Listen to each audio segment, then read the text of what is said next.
Yo, what's up happy people? Isang mapagpalang araw, gabi, tanghali po sa ating lahat. Breaking news mga kois, mga gayas, no? Ay nag-withdraw na po ang ating butihing Dr. Willie Ong sa kanyang senatorial race mga kois, mga gayas, no? Ano kayang kadahilanan kung bakit po ito nag-withdraw mga kois, mga gayas, no? Yan po pag-usapan natin sa video ito mga kois, mga guys. Mega love shoutout po sa ating lahat. So ayun po sa kanyang post 4 hours ago mga kois, mga gayas, itong si Doc Willie Ong ay nag-withdraw po, no? Ayon po niya dito sa kanyang Facebook page mga kois, mga gayas, no? So basahin po natin to mga kois. Public announcement. I am officially withdrawing my candidacy for the 2025 election mga kois. Ayan. So I can focus more. On taking care of my health.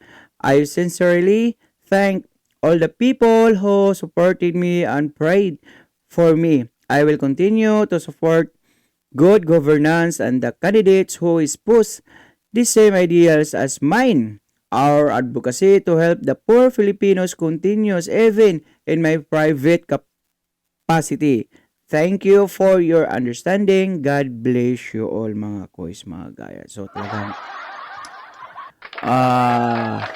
nakakalungkot man mga kois, mga gayas, pero mahirap din kasi makipaglaban lalo na po na may dinaramdam ka pa, nakaramdaman o sakit mga kois, mga guys, no? So napakahirap pong mga ngampanya, mahirap po talaga yung ganun mga kois, mga gayas, lalo na ngayon ay kailangan mong lumabas, pumunta sa mga lugar-lugar, lalo na pag nasyonal, yung tatakbuhin mo mga kois, mga gayas mo. Pag tumakbo ka ng nasyonal ay talagang kailangan umikot ka sa buong Pilipinas mga kois, mga gayas, para naman makuha mo yung boto ng bawat ng mga mamamayang Pilipino mga kois, mga gayas. So nakakalungkot pang isipin mga kois, mga gayas, pero mananatili pa rin tumutulong ang ating butihing Doc Willie Ong mga kois, mga gayas, sa pamamagitan ng kanyang mga broadcast, podcast, sa kanyang Facebook page at sa kanyang YouTube channels na magbibigay, ayan, luna sa ating mga sakit na nararamdaman sa bawat isang Pilipino mga kois, mga gayas, no? Well, siguro mga kois, mga gayas, dahil meron pong bagong lumabas na survey naman, galing po ito sa Pulse Asia Research Incorporated mga kois, mga gayas, yung top 12 po na nangunguna dito mga kois, mga gayas, no? Nangunguna pa rin po si Senator Tolfo Erwin. Ayan, pumapangalawa po si Bongo mga kois, mga gayas, at pangatlo naman si Tito Soto mga kois, at pang-apat naman si Tolfo Bin o Bitag mga kois, mga gayas. Panglima naman si Cayetano Pia. Tapos pang-anim naman si Bong Revilla Ramon Jr. At pang-pito naman si Marcos Aimee mga kois, mga gayas. At pang-walo si Lacson Ping. At pang-siyam si Revilla May Willie. Tapos pang-sampo si dating PNP Chief De La Rosa Bato. At pang-11 ay si Binay Abe. At pang-12 si Senator Manny Pacquiao mga kois, mga guys, no? Yan po yung bagong survey sa buwan ng January mga kois, mga gayas, according to Pulse Asia Incorporated mga kois, mga guys, no? January 18 to 2025, yan po yung mga resulta. Siguro po ay napapanghinaan na rin ng loob si Doc Willie Ong dahil lagi pa siyang hindi kasali sa top 12 mga kois, mga gayas, no? At isa pa sa mga partido o kakape ni Yorme Isko Moreno, si Sir Wilbert Lee, ay nag-withdraw na rin po sa kanyang candidacy bilang isang party list. Tumatakbong party list mga kois, mga guys, no? So dalawa na po yung nag-withdraw sa pangkat ni Yorme Isko Moreno mga kois, mga gayas. Well, hindi po tayo dapat panghinaan mga kois, mga gayas, dahil yung mga tao na yan, so ibig sabihin na naintindihan po nila at mahal nila po yung taong bayan mga kois, mga gayas. Yung iba dyan, napakakupal talaga mga kois, mga gayas. Bakit natin nasabing kupal? Biruin mo. Yung 'di ba ano siya, alphabetical order po pagdating po sa Comelec. So, bakit marami pong nagtatanong, nagtataka bakit yung Bong Revilla dapat Revilla sa huli. Tapos ang ginamit doon sa Comelec is Bong. So, talagang malapit doon sa pinakaunahan mga kuwes, mga guys. Hmm. Alam naman po natin pagdating sa botohan mga kuwes, mga gayas, basta-basta yung bang may mga tao kasing bumuboto na basta-basta lang kung ano yung nakita. Ha? Ano yung nakita sa sample ballot ng Comelec, hindi nila titignan yung nasa dulo. Ba't yung ibubuto nila yung nasa 1, 2, 3, 4 yung magkasunod-sunod na lang ba mga kuwes? Uy, huwag kayong tumawa, mayroong mga ganyang mga Filipino, lalo na yung medyo nagmamadali na dahil sa sobrang init, siksikan, diyan sa pagbubuto. Hindi na po tinitignan kung sino yung ibubuto, basta lang mag-shade ng 12 na senatorials mga kuwes, mga gayas, no? Itong mga taong 'to mga kuwes, mga guys, mapaglamang. Pero bakit? Yan. Pero bakit? Bakit Comelec? Bakit naman galian? Ha?